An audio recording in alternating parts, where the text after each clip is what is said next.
dos relojes, un mismo planeta. Las placas tectónicas y el cambio climático miden el cambio en escalas opuestas y juntas enseñan algo que ninguna enseña sola. En este momento, mientras tú hablas, el continente americano se está alejando de Europa y de África. No lo sientes, no lo vas a sentir nunca en toda tu vida, pero está sucediendo a una velocidad similar a la que te crecen las uñas, y al mismo tiempo en la atmósfera que respiras ahora mismo está ocurriendo otro cambio, uno mucho más rápido, uno que sí vas a sentir y que ya estás sintiendo en el clima que cambió desde que eras niño. Dos cambios, dos velocidades completamente distintas, el mismo planeta. Uno se mide en millones de años, el otro en décadas. Y entender la diferencia entre esos dos relojes y lo que cada uno hace al planeta es una de las cosas más interesantes que se pueden aprender sobre el mundo en el que vivimos. Hoy vamos a hablar de los dos por separado, pues son fenómenos distintos. Porque al final tienen algo importante que decir al ser humano que vive 70 u 80 años pensando que el mundo bajo sus pies es fijo. Las placas tectónicas de la superficie de la Tierra refieren a que la Tierra no es una sola pieza. Es un rompecabezas de placas gigantes, algunas de tamaño de continentes enteros, otras más pequeñas que flotan sobre una capa de rocas semiderretidas en el interior del planeta. Esas placas se mueven todo el tiempo desde hace miles de millones de años. El motor de ese movimiento es el calor que el planeta guarda en su interior sobrante de su formación y generado por la desintegración de elementos reactivos en las profundidades. Ese calor genera corrientes lentísimas en el material que está bajo las placas, algo parecido a cómo se mueve el agua cuando hierve, pero a un ritmo muchísimo más lento. Igual es otro tipo de composición. En algunos lugares del planeta las placas se separan y donde se separan sale material desde el interior de la Tierra y se forma corteza nueva, típicamente bajo el océano en cadenas montañosas submarinas que recorren el fondo marino como una cicatriz que nunca termina de cerrar. En otros lugares las placas chocan y cuando chocan una se hunde bajo la otra o ambas se arrugan hacia arriba. Así se formó el Himalaya, el choque todavía en curso entre la placa que lleva la India y la placa que lleva Asia. En otros lugares las placas simplemente se rozan entre sí, deslizándose una junto a la otra. Ahí es donde se acumula la tensión que después se libera de golpe en forma de terremoto. Todo lo que conocemos como geografía del planeta, las montañas, océanos, volcanes, terremotos, es el resultado visible de este movimiento invisible. ¿Qué significa medir este cambio en millones de años? Las placas tectónicas se mueven en promedio entre 2 y 15 centímetros al año. Aproximadamente lo mismo crece las uñas de una mano. Bueno, les dije, es una metáfora. A esta velocidad hace falta una cantidad de tiempo casi imposible de imaginar para que el mapa del mundo cambie de forma visible. Hace unos 240 millones de años todos los continentes de hoy que conocemos estaban unidos en una sola masa de tierra. Los científicos lo llamaban la Pangea. No había Atlántico, no había separación entre América y África, era todo una sola pieza. Y esa pieza comenzó a romperse hace unos 200 millones de años y todavía se está rompiendo. El océano Atlántico que separa Sudamérica de África no existía, se formó centímetro a centímetro durante un periodo de tiempo que ningún ser humano podría haber presenciado completo ni viviendo 1000 vidas seguidas. El proceso sigue hoy mismo, el Atlántico sigue ensanchándose.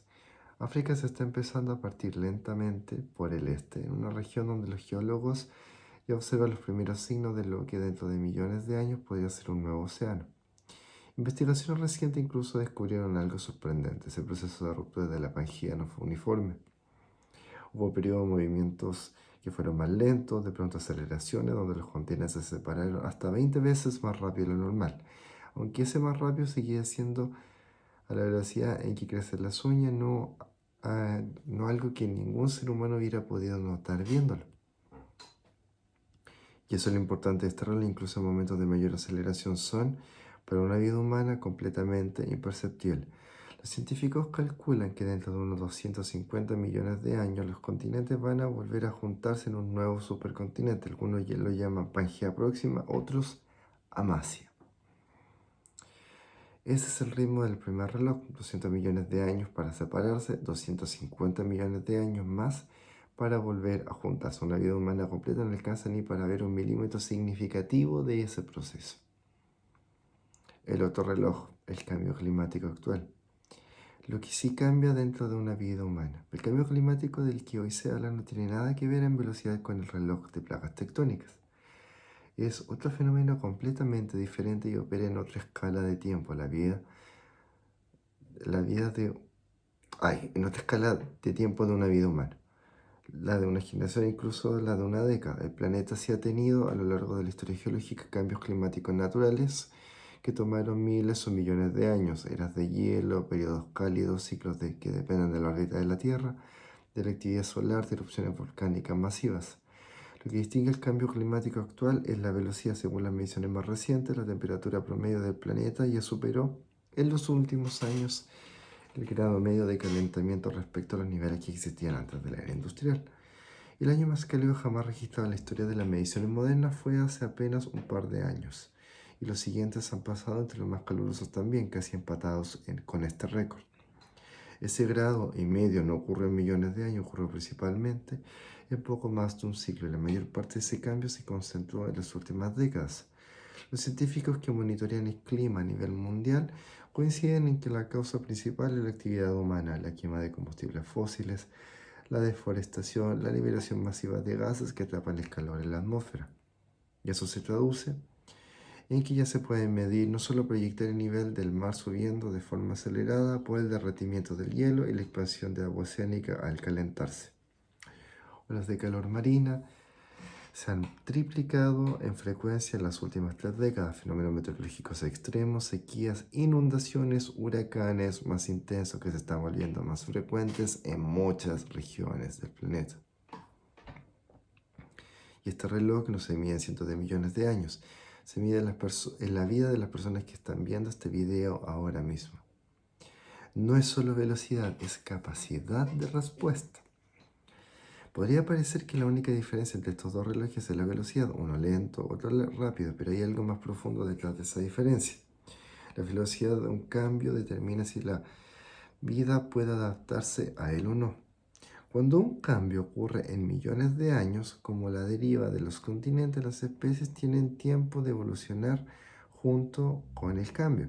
Generación tras generación, durante un periodo casi incomprensible, la vida se va ajustando. Por eso, a pesar de que los continentes se separaron por completo, la vida en el planeta no colapsó por ese motivo. Tuvo tiempo de adaptarse al ritmo del cambio. El problema del cambio actual no es solamente que esté ocurriendo, es que está ocurriendo demasiado rápido para varios ecosistemas. Muchas especies, incluso muchas estructuras, pueden ajustarse a tiempo. Los arrecifes de coral, por ejemplo, son organismos que han existido y se han adaptado a cambios de temperatura del océano durante millones de años. Pero el ritmo actual del calentamiento oceánico está tan rápido que muchos arrecifes no logran adaptarse ni desplazarse a tiempo, y están muriendo en cuestión de años, no de milenios. Eso es lo que distingue un cambio lento de uno rápido. El lento da tiempo de ajustarse, el rápido no. Y aquí una paradoja que vale considerar. El reloj más lento del planeta, el de las placas tectónicas, es el que construyó las condiciones que hicieron posible la vida tal como la conocemos, la distribución de los distintos continentes, donde habitan las razas humanas, la formación de las cordilleras, la creación de los océanos. El reloj más rápido, el del cambio climático actual, es el primero en la historia del planeta que está siendo acelerado en gran medida por una sola especie. Lo que ambos relojes se enseñan es que el ser humano necesita aprender a mirar los dos al mismo tiempo. Hay algo que solo se entiende cuando se miran estos dos relojes al mismo tiempo. El ser humano vive en promedio menos de 100 años. En promedio.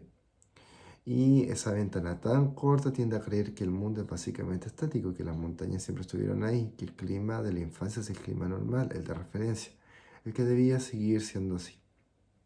Que el planeta en lo esencial no cambia. Las placas tectónicas enseñan que eso es falso a una escala que apenas podemos imaginar. Nada en este planeta ha sido permanente, ni los continentes, ni los océanos, ni las montañas parecen eternas, ni el humano ha sido eterno. el cambio climático actual, ni el alma es eterna. La mente no. El espíritu tengo entendido que tampoco. Es señal que todavía más incómodo, que el cambio también puede ocurrir dentro de una sola vida humana, y que esta vez una parte importante de ese cambio lo está causando la propia especie que lo está viviendo. Yo no entiendo por qué le dan capacidad a gente que no usa la cabeza. Mirar el reloj lento de las placas de una especie de humildad recuerda que somos una especie diminuta viviendo un instante de minuto de la historia de un planeta que lleva 4.500 millones de años cambiando. Mira el reloj rápido del clima actual da una responsabilidad distinta, porque a diferencia del movimiento de las placas que ningún ser humano puede acelerar ni frenar, el ritmo del cambio climático actual se está influenciando por las decisiones humanas, lo que se emite, lo que se protege, lo que se cambia. El reloj nos enseña que somos pequeños frente al tiempo del planeta.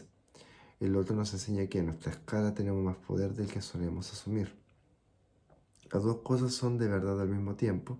Sostenerlas juntas, la humildad frente a lo inmenso, la responsabilidad frente a lo que sí podemos cambiar, es quizá la lección más útil que estos dos relojes pueden darle a alguien que vive hoy. El planeta en el que vivimos cambia de maneras distintas. Al mismo tiempo cambia lento, lentísimo, en un reloj que conmueve continente a la velocidad en que crecen las uñas y que necesita cientos de millones de años para reorganizar el mapa del mundo.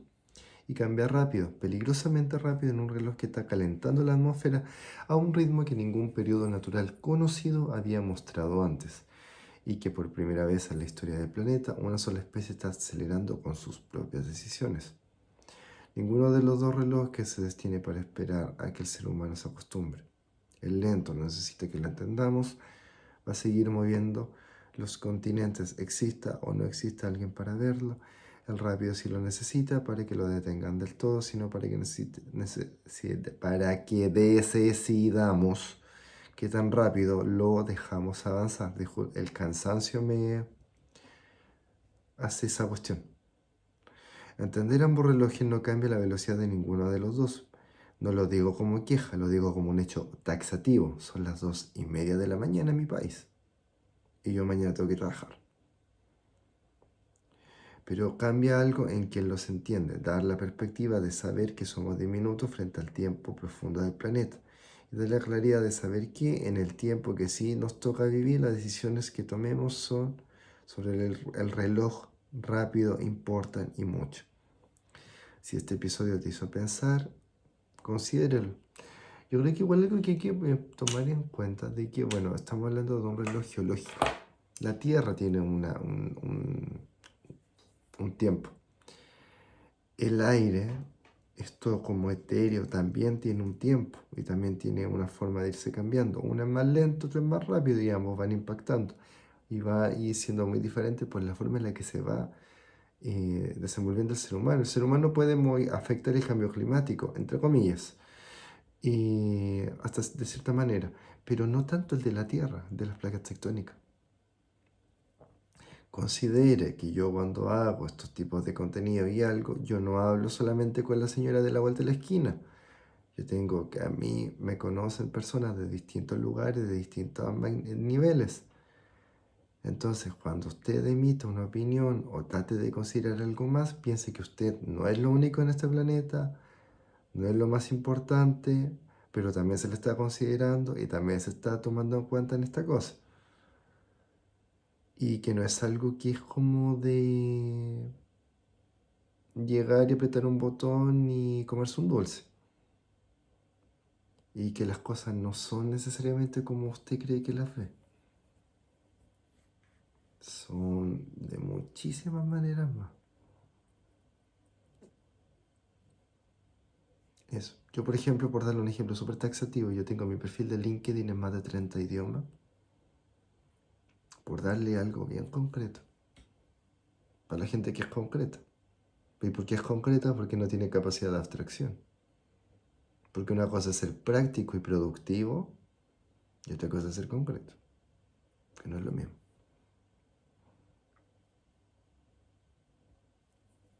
Albert Einstein por algo logró el generar esa teoría de la relatividad del espacio-tiempo y hablando de la masa y tantas cosas más. No fue por azar. Bueno, que tenga buena semana, que le vaya bonito, sea buena persona, trate de conectar con lo que es la sabiduría. Hay cosas más amplias de lo que usted cree. Y que Dios nos acompañe.